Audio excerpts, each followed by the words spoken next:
You're living in a prison, an invisible prison that you built, brick by brick, to keep yourself safe. You probably don't even remember building it, but you live inside its walls every single day. This place was designed to protect you, to shield you from pain, fear, and shame. But here's the devastating irony. The same walls you built for protection have become the very reason you feel trapped, anxious, and fundamentally unhappy. They're blocking you from everything you actually want. And the most dangerous part? You're the only one who holds the key, and you don't even know it's in your pocket. So, what is this invisible prison? I'm talking about psychological defense mechanisms. It's a concept that goes back to the early days of psychology with Sigmund and Anna Freud, who saw them as unconscious tricks the mind uses to protect itself. Think of it like this. When you were a kid, you learned that touching a hot stove hurts. So, you developed a defense. Don't touch hot things. Simple, effective, and it keeps you from getting burned. Your mind does the exact same thing with emotional pain. When you face a threat, rejection, failure, embarrassment, your unconscious mind scrambles to build a wall. It wants to shield you from ever feeling that pain again. In the short term, this can be incredibly useful. It's a temporary buffer that lets you keep going when things get overwhelming. But here's the paradox. While these defenses give you a little relief, relying on them is what keeps you stuck. They create a false sense of security that, over time, actually makes you weaker. You stop processing your emotions and start avoiding reality. The fortress you built to keep the bad stuff out ends up locking you inside, preventing joy, connection, and real confidence from ever getting in. This overuse of defenses is linked to anxiety, depression, and that general feeling of being emotionally out of control. It's the ultimate self-sabotage, performed by a part of you that's only trying to help. The sneakiest thing about these defenses is that they're mostly unconscious. You don't even realize you're using them. So, let's shine a light on a few of the most common ones. See if any of these protectors feel a little too familiar. First, there's denial, the master architect of our prisons. Denial is when you simply refuse to accept reality because it's too unpleasant. It's the person drowning in debt who keeps making expensive impulse buys. It's the person in a toxic relationship who swears that everything is totally fine. Denial is a quick fix for pain, but it's a dangerous game because it stops you from ever fixing the actual problem. Next up, we have projection. This is when you take your own unwanted traits or feelings and pin them on someone else. Ever met someone who's constantly paranoid that others are lying? There's a decent chance they're not always honest themselves. The bully who relentlessly picks on others for being weak is often just screaming their own insecurities out into the world. Projection is a sneaky way to offload your own baggage, but it poisons your relationships and stops you from ever looking in the mirror. Then there's displacement. This is the classic kicking the dog defense. You have a terrible day. Your boss yells at you, but you can't yell back. So you come home and snap at your partner, or you get absolutely enraged by slow traffic. You're redirecting your big emotions from the real source to a safer target.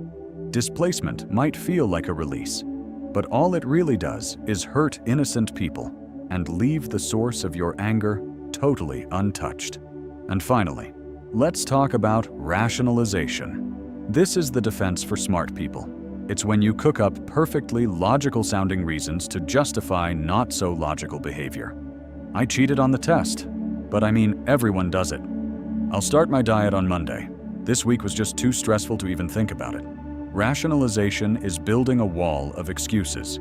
It's a sophisticated way to lie to yourself, and it's incredibly effective at stopping you from taking responsibility. These are just a few of your invisible jailers. There are others, like acting like a child when you're stressed or burying painful memories so deep you forget they ever happened.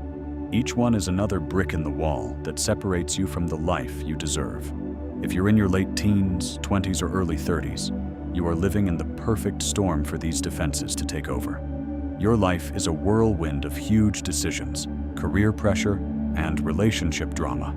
Every corner you turn presents a new potential threat that your mind wants to shield you from.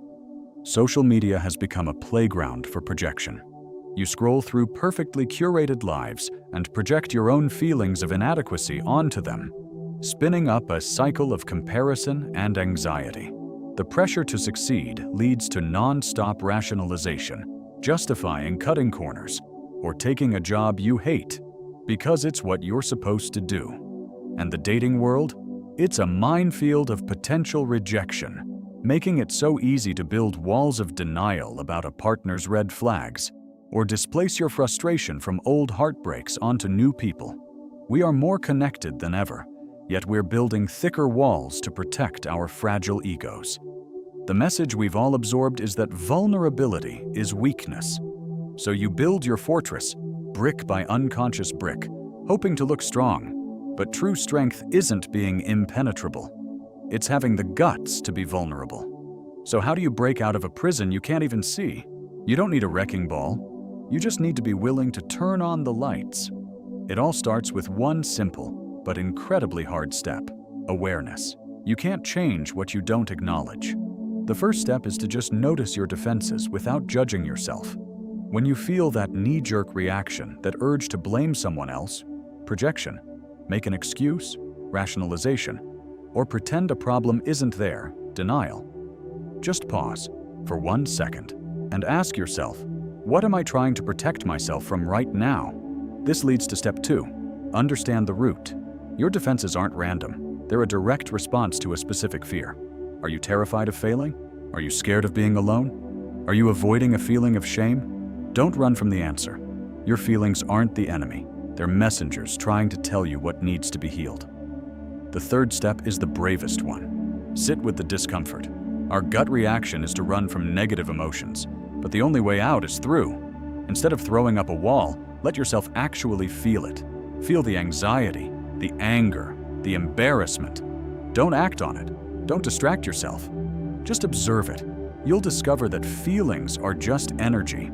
They rise, they peak, and if you let them, they pass. When you learn to tolerate discomfort, you take away the defense's entire job. You build real resilience, not a fake wall. Finally, practice behavioral change. This is where you consciously choose a different response. Instead of displacing your anger, you try saying, "I'm feeling really angry about work, and I just need a minute." Instead of denying you have a money problem, you open your banking app and just look. One small, courageous act. Every time you choose a conscious response over an unconscious defense, you're prying a brick loose from your prison wall. This isn't about perfection. It's about making a different choice, just once. And through all of this, you have to practice radical self-compassion. Remember, these walls were built by a part of you that was just trying to keep you safe. Thank that part for its service. It did the best it could with the tools it had. But now, you have better tools. Think of it less as demolishing your defenses, and more like graduating from them. This journey of tearing down your walls isn't easy, but it starts with a single decision. It starts with awareness, and just by watching this far, you've already taken the first step. To make it real, I want you to do one thing. In the comments below, write 2 simple words. I'm ready.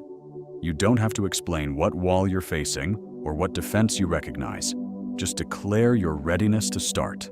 It's a promise to yourself and a signal to this community that you are choosing freedom.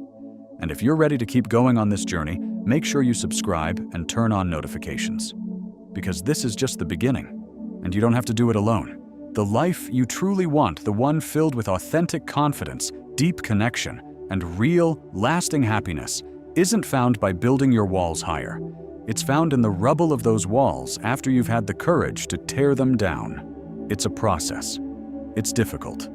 And it is the most rewarding work you will ever do. Because the happiness you're searching for isn't something you find out in the world. It's something you unlock inside yourself. It's waiting for you, right on the other side of that wall. All you have to do is be brave enough to start taking it down, one brick at a time.